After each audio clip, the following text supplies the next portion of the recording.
I'm Eric Egan with the next episode of our Tipton Thrives podcast, and today we have a special guest from 4C Health. Lisa, give us a little bit about yourself, your experience, and then we'll go right into our conversation today. Sure. So I'm Lisa Willis-Gidley. I'm the Chief Revenue Officer with 4C Health. Our organization provides mental health and substance use services and specifically have a clinic in Tipton at 1060 South Main Street. We provide an array of services when it comes to mental health and substance use. We have full crisis services, meaning that we have mobile crisis teams that are out in the community if there's a crisis. You can walk into any of our offices and start to get service. So we have access for either crisis or regular services. So we have therapy, we have psychiatric and med clinic services, we have an array of skills trainers within the community, within the schools. We also have peer specialists, so individuals that have that lived experience that are out to help the community as well. My personal background, I have worked with 4C for almost 18 years now. Wow, impressive. I know I'm starting to give away my age when I'm saying that now. But I started as a skills trainer and then have just moved along. I am a licensed social worker, so I do have a clinical background as well. Yeah, very good. I'm really excited about today's conversation because, as in the mental health space, what we find ourselves as a community, as a country trying to do is taking down these barriers and addressing the stigmas because mental health is now affecting anybody and everybody, from our youth to our elderly, socioeconomical, those who are underprivileged or privileged. And so it's really becoming this nationwide, probably worldwide issue. So really excited about our conversation today, but a little bit of excitement as we celebrated. Yesterday was our celebration locally, your 50-year anniversary for what was 4 County, but now transitioned to 4C. Tell us a little bit about that. What has 4C Health been doing to help celebrate this? Yeah, so like you said, our 50th anniversary, so 5 decades of providing care. And we started as a little center, like a group of people in 1975 that said, hey, our community needs some mental health support. And then it really just has grown since then. We have about 500 employees with our agency. And so we've just been making sure that we're celebrating this success, but also looking towards the future. So what are the next 50 years? Not only we've expanded employees, but we are also expanding our services, and we'll continue to do that. Yeah. And so originally it was 4 County, and that represented the 4 counties that originally established. And do you recall those original founding counties for 4C? Yeah, so it was actually, it was like Rochester, Pulaski, I'm saying counties instead of cities. It was actually Fulton, Pulaski, Cass County. That's kind of where it started. It started like in Rochester and then opened in Winamac and then, expanded from there. Yeah, so a little bit of excitement. I wanted to confirm this because Winamac is where I'm originally from. Oh, right. So to hear, that this is a pioneering community that helped bring to light not only this organization but some increased attention and focus on this topic. It's something that I was proud to hear and learn about. And excited here in Tipton. You've been in Tipton since 2016, is that correct? Yep, since 2016, yeah. So continue to provide services, and as you mentioned, just continue to expand that portfolio of services. So being here for nearly a decade now, and we'll have to get that on the calendar next year to celebrate a decade in Tipton County. But what services are available? If we dive a little deeper into some specifics, what services are available to a citizen of this community? Sure. So if we just start with our clinic location, we have therapists there 5 days a week. So that can be child adolescent, that can be an adult services, even geriatric as well. And then we have our psychiatric services. So if you need a psychiatric evaluation, or maybe you just need some medication management, that's pretty routine. That's offered here in Tipton. We have what we call skills trainers. So those are the individuals that are really out and about, working on the daily living skills and daily tasks of the day. We have them in both school corporations. So they're in classrooms, they're working with students, they're really focused on how do we manage our mental health so that they can academically be successful.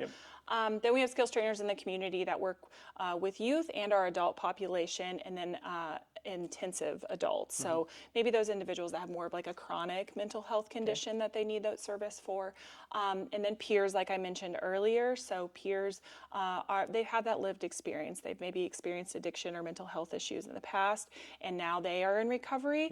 And so they're really those individuals that can go hand in hand, grab you and say, hey, I've walked that walk, so I'm going to walk with you along the way. And then our crisis continuum. So mobile crisis teams, if somebody's experienced a crisis out in the community, then we have the ability to address that while they're in the home or wherever they're out in the community. They have access to inpatient care if that's necessary, access to our urgent care, which is more of like an observation type situation. And then we have a level of psychological services as well. Yeah, so that really, being in Tipton, they have access to all of our continuum. Right. Yeah. The full spectrum Yeah. of whether. So, again, continue to dive deep here. In my uneducated perception, there's really maybe for someone being either challenged with mental health or is experiencing symptoms. There's the crisis where things have escalated and they need immediate response. How does that get addressed? Is there channels or partnerships that you have with local law enforcement that allows you to get engaged and maybe talk a little bit about maybe that partnership and teamwork? Yeah, so we work really closely with all of our law enforcement locally. And so really what happens is if somebody were to call dispatch and there's a mental health concern for themselves or a family member, we are going to get dispatched the same time as law enforcement does. So what we really want to do is we want law enforcement to be able to focus on their law enforcement duties, and then we want to focus on that mental health or substance use aspect. It doesn't mean that anybody's going inpatient necessarily. If they need that, absolutely, we will facilitate that.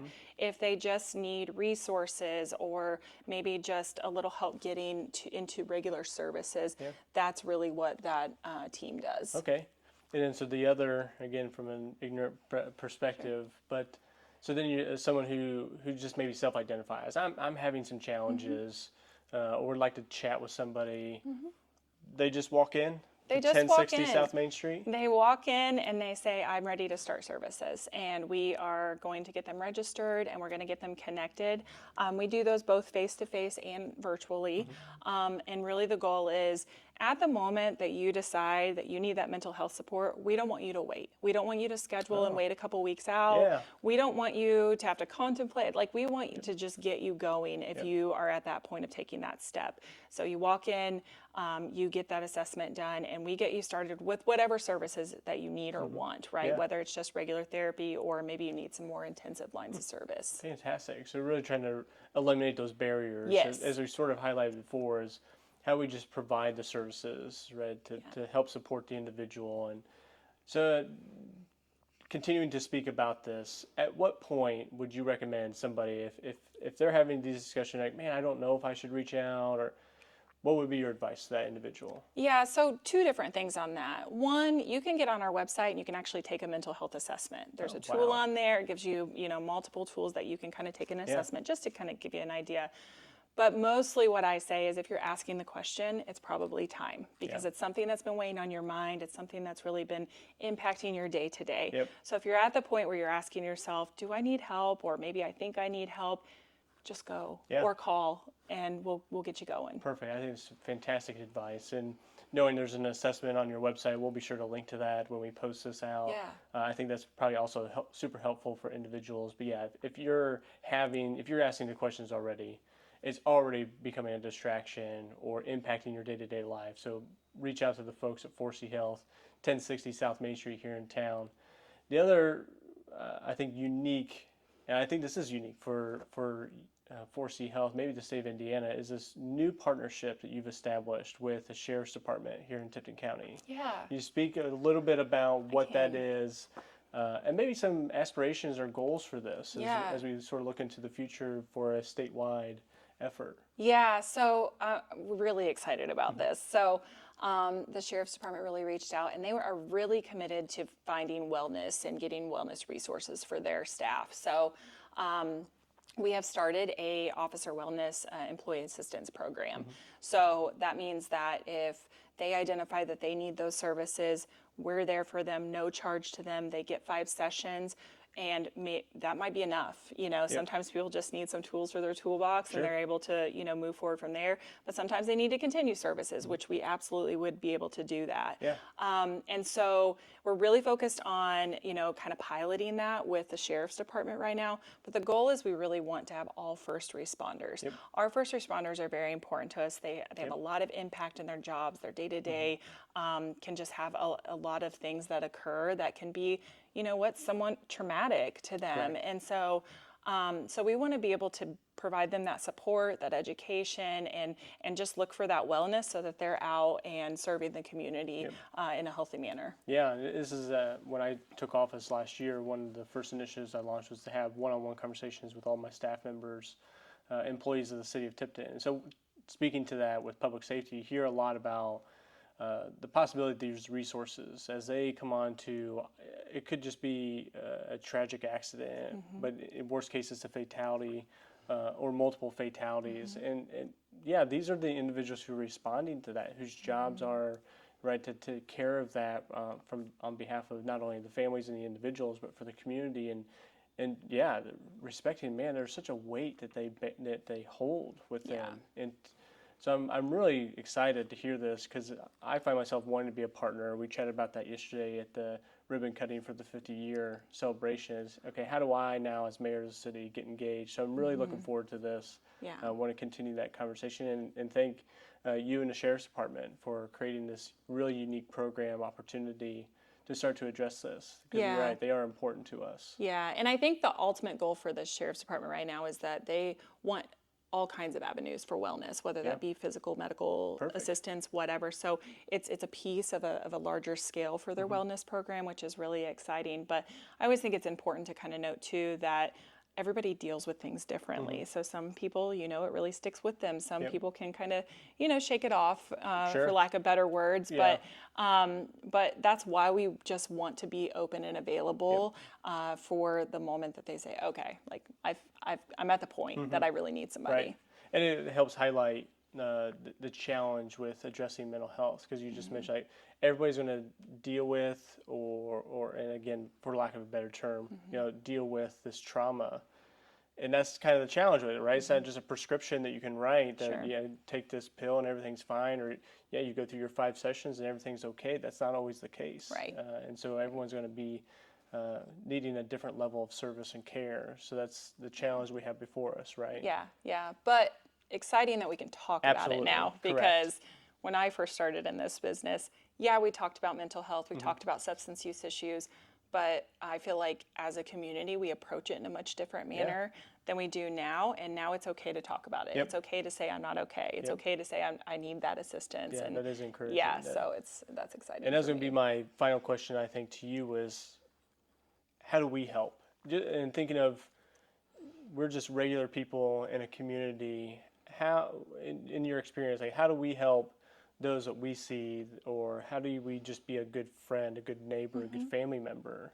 What would some advice be in that scenario? So I have a few things. I always have more than one thing here. Perfect. So one of the things is, again, kind of that approach of it's okay to not be okay, right? We all need a friend to reach out to. We all need some kind of level of support. And life situations happen, totally normal, right?